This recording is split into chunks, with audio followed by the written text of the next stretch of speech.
안녕하세요. 소설 하다의 5번째 시간입니다. 좀 오늘 이제 날씨가 좀 선선해서 방금 동네 근처를 뛰고 이렇게 좀 막 샤워를 하고 나왔습니다. 그래서 되게 산뜻한 마음으로 오늘 제가 한번 같이 얘기해 보고 싶은 책이 바로 김쿠만 작가님의 레트로 마니아라는 소설집인데요. 일단 되게 표지가 되게 익살스럽고 귀엽죠. 그리고 작가 이름이 뭐라고 다시 한번 되물을 분들도 있을 것 같아요. 작가 이름이 김쿠만이라는 분입니다. 김쿠만. 여기에서 작가 소개를 보면은 영화감독 2사람의 이름을 멋대로 약탈하여 필명을 만들었다라는 약간 이런 말이 있거든요. 이것처럼 이 필명을 지은 어떤 그런 이유 안에 있는 소설들의 전반적인 분위기가 이거를 거부해요. 무겁고 엄숙해지는 것을 거부하는 소설들이 저는 담겨 있다고 생각을 했거든요.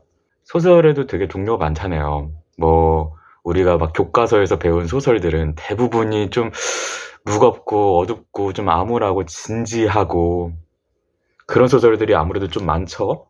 근데 여러분들 알다시피 한국에는 되게 다양한 소설들이 있잖아요. 그런 것처럼 이 김쿠만 작가님의 소설 같은 경우는 일부러 더 가벼움을 주고 일부러 더 핑핑핑 이렇게 좀 뜬다고 하죠. 공중에. 우리가 어떤 사람 보면 저 사람들은 뭔가 말하는데 핑핑 공중에 뜨는 것 같네 라는 표현을 할 때 있잖아요. 없나요? 스스로가 무겁기를 거부하는 것 같은데 여기에서 가장 많이 등장하는 게 농담인 것 같아요. 이 김쿠만 작가님, 소설가님의 소설을 한마디로 저는 하나의 농담이다. 그거가 뭐냐면은 일단은 농담을 되게 많이 써요.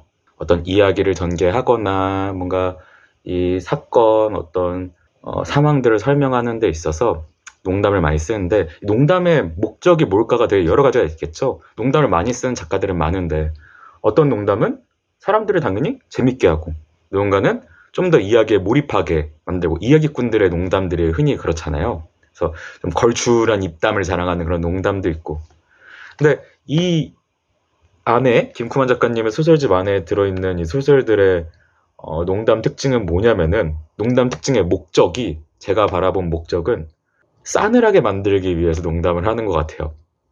네, 물론 작가님이 난 재밌게 하려고 농담한 건데 하면 좀 제가 죄송하긴 하지만 제가 봤을 때는 어떤 농담은 딱 농담이 끝난 다음에 그 싸늘한 느낌 있잖아요. 싸한 느낌?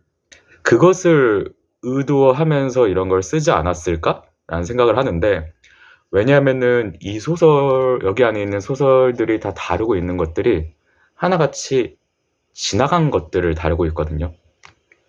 지나간 것들이란 게 이제는 더 이상 유효하지 않은 어떤 신념이 될 수도 있겠고 어떤 가치가 될 수도 있겠고 어떤 추억이나 기억이나 사람이 될 수도 있겠고 그러니까 과거의 것들을 소환하는 어떤 그런 글쓰기들을 되게 많이 하는 것 같아요. 예를 들면은 일본 프로레슬링이라든지 굉장히 약간 향수의 느낌이 나죠. 옛날 지금은 아무도 보지 않는 그리고 우리 표제작의 이름과처럼 레트로 게임이라든지 이런 것처럼 지금은 잘 찾지 않는 사람들이 혹은 시간의 덕계에 이제 묻혀버린 것들을 소환하는 글쓰기를 하는데 이 특징이 그거를 그때가 좋았지라고 젖어드는 게 아니에요. 그러니까 이거를 소재로 농담을 던져요. 일부러 그 농담이 끝나고 난 다음에 하하하 웃는 게 아니라 되게 싸늘하고 헛헛한 느낌을 자아내는 것 같아요. 그래서 왜 농담을 했을까라는 생각을 했을 때는 지나간 것들이 주는 지금은 없고 그것들이 모두 끝난 상황에서 그것에 대해 얘기하면서 느껴지는 쓸쓸함, 어떤 헛헛함, 텅 비어있는 느낌? 그런 것들을 좀 더 강조하는 느낌이 되게 많이 들었거든요.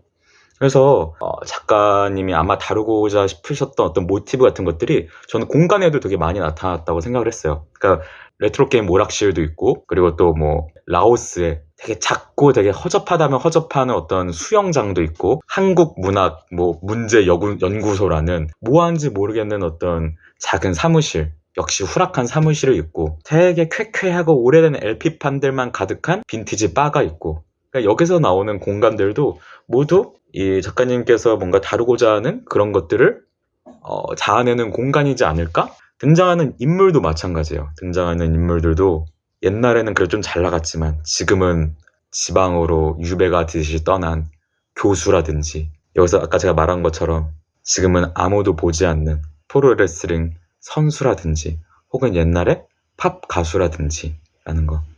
그래서 되게 자주 나오는 표현 중에 하나가 한심하고 덧없음이라는 어휘를 전 되게 많이 봤던 것 같아요. 이 작가는 과거의 것을 말하면서 그때가 좋았지, 그거 너무 좋았어, 너무 그때로 돌아가고 싶어, 이렇게 말하지 않아요.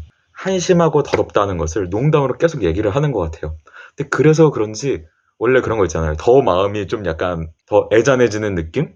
그러니까 애잔하려고 하지 않는데 되게 건조하고 웃기려는 것 같지 않은, 실제로 그렇게 웃기지 않은 농담들이 막 이어지는데, 그래서 더 애잔한 느낌이 저는 많이 들었거든요.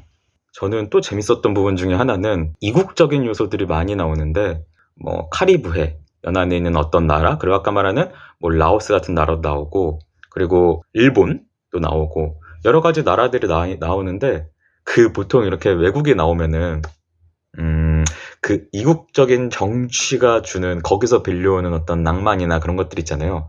근데 그런 게 없어요.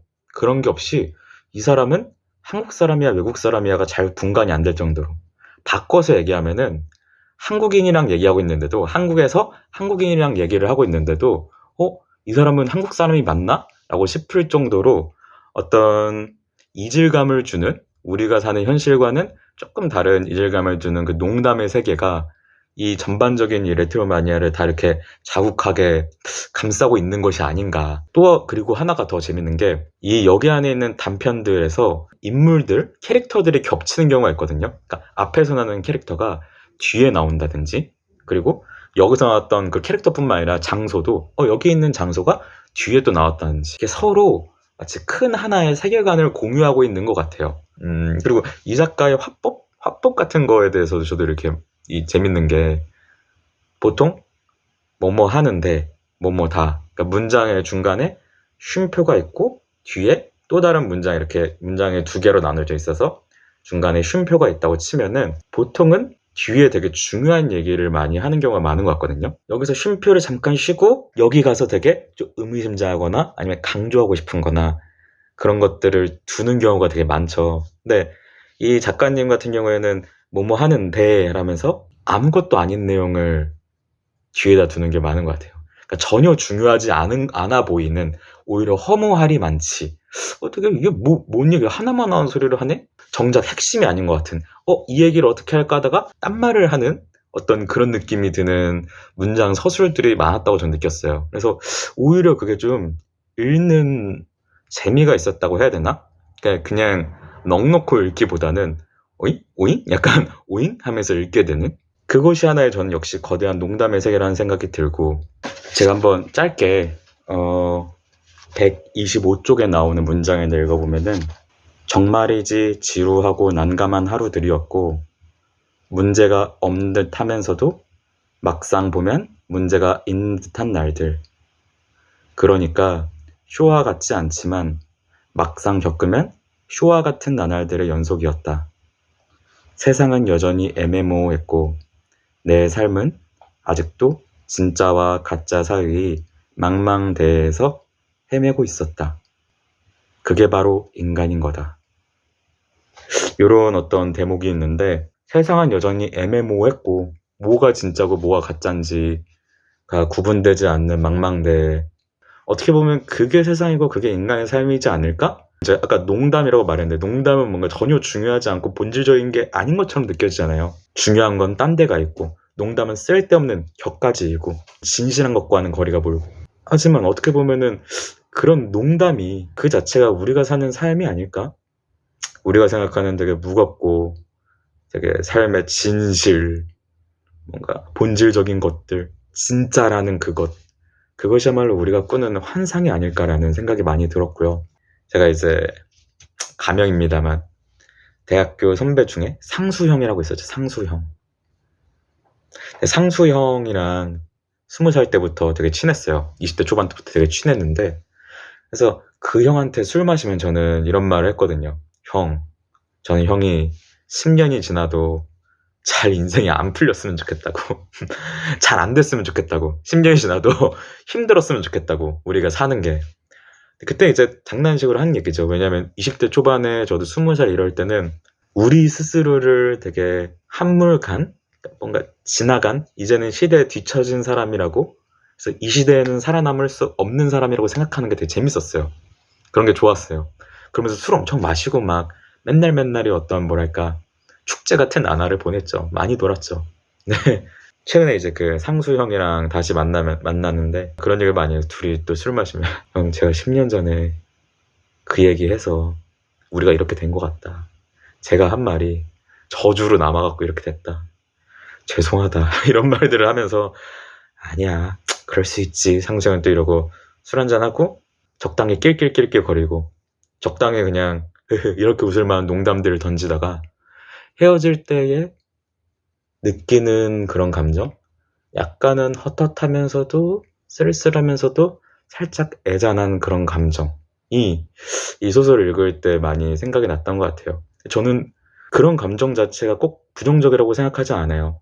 부정적이라고 생각하지 않고 다만 지나간 것에 대한 쓸쓸함을 느끼려면은 애잔함이나 텅 비어있음을 느끼려면은 누군가는 계속 지나간 것에 대해서 얘기를 해줘야 된다. 그래서 이 레트로마니아라는 소설집, 김구만 작가님의 소설집은 이것은 한심하고 덧없고 의미 없고 누가 요즘 그런 걸 봐 라고는 말을 하지만 그러면서도 계속 소환함으로써 지금은 부재한 무언가 그걸 느끼게 해준 소설이라서 저는 인상 깊게 봤습니다. 레트로마니아 한 번씩 읽어보셔도 좋을 것 같습니다. 네, 여기까지입니다. 감사합니다.